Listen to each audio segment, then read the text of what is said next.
He heads the Research and Professional Services Network within the BP Group. Steve, over to you. Thank you very much. Okay, good morning, guys. How are we today? Are we good?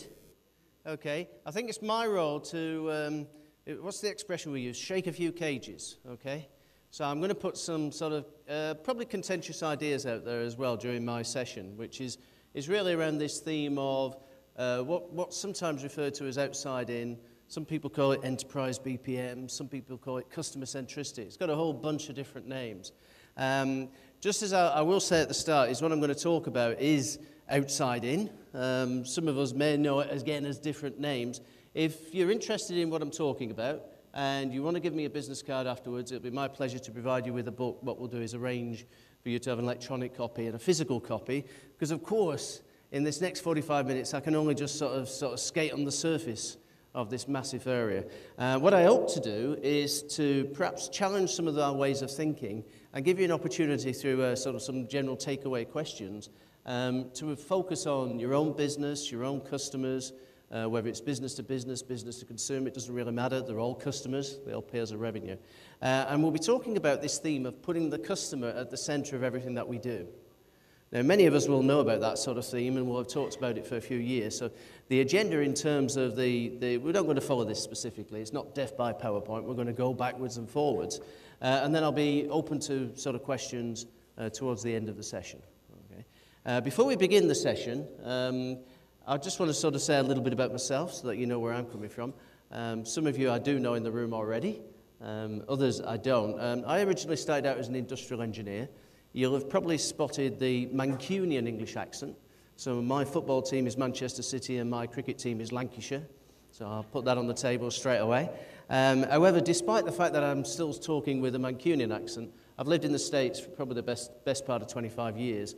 A place called Evergreen in Colorado, which is just above Denver. So anybody know Denver? A few of us in the room? Yep, good. We live just as you go up into the Rocky Mountains there. In terms of what I do, I'm sort of CEO of something called the BP Group, which is a not-for-profit business club, which interestingly enough is 20 years old next week. So we're not new kids on the block when it comes to process. And my career, as I said, started out as an industrial engineer, working in the UK with a company called British Gas. I quickly realised that wasn't the shrewdest of career choices when they sent me out to the North Sea gas rigs in the middle of a November gale, and I was strapped to a stanchion and thought, no, I want to get inside and I want to work somewhere else. So most of my corporate career was spent in the financial sector. Started out on the business analysis side, and then had a sea change in the middle of that and joined the IT side. My last corporate incarnation, I was head of technology and operations for Citigroup for Europe, Middle East and Africa. So we spent a lot of time, some time ago, re-engineering and changing what Citigroup were. And ironically, though I was based in New York, I was responsible for Europe, Middle East and Africa. So that says a lot about where travel comes in. So I do travel a lot. Some of these organizations here that you can see retain my services, thank goodness.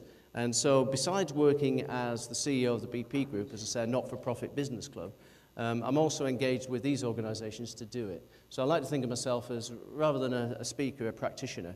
I've authored a number of different books. This was the 7th book. We have another book which is in collaboration with Harvard Business School, which will be produced early next year, which talks about the high-performance organization. So we're trying to stay away from all the isms, all these different isms that we attach to things. Now, I'm going to make you a promise that if you've never experienced some of the things I'm going to say before, you will never, ever think of process in the same way again in the next 40 minutes or so. Right? And you might say to yourself, how could Steve make a 100% cast iron guarantee that we're going to change our minds about process forever? Well, it's quite simple, really. In addition to doing the things I do on the business side, if you go and Google Steve Towers, you will find there's a guy who writes books on child trauma counselling called Stephen Towers. And I have to hold my hand up, that is I as well. Right? And in order to do child trauma counselling, I'm trained in a number of different techniques. And one of those techniques, I'm a clinical hypnotherapist and a master hypnotist. So if somebody says to me at the end of the session, Steve, I am still thinking of process in the same way I was, 45 minutes ago, we will just step outside for 2 minutes and you will experience transformation, okay? So do bear that in mind, I'll ask at the end. And that explains pretty much what I do in Colorado. We disappear into the mountains for a month every year, and we get a whole bunch of kids, usually from places like Africa and places where they've lost their parents, there's wars and things like that, and hopefully we put them back together again.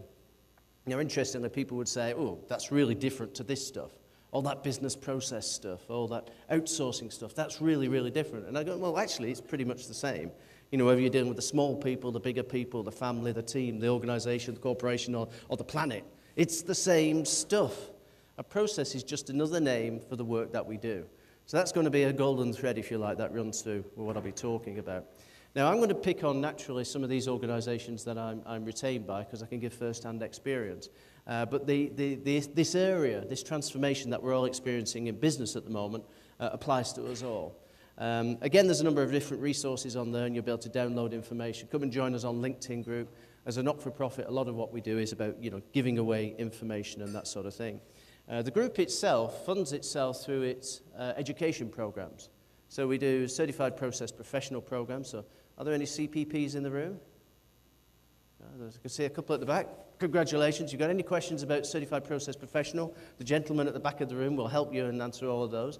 But what we basically do is take people through programs which educate them in this stuff, not from a theoretical academic point of view, but from a hands-on practitioner's point of view. And that ranges from, as we probably think of it, from if you like, the front line where the work takes place, right the way through into the boardroom. So I have the good pleasure of spending some time with some of those organizations you saw, working with C-level people to actually help them through transformation and change. So that's a little bit of a background on us. As I said, 20 years old. It's about global memberships now, near 70,000 members. In terms of LinkedIn, we're relatively new to that. We've only been on there 2 or 3 years. So you'd be very welcome to come and join us on LinkedIn. If you take one of the business cards afterwards as well, I'll be pleased to send you some more information. But enough of that. Let's get on with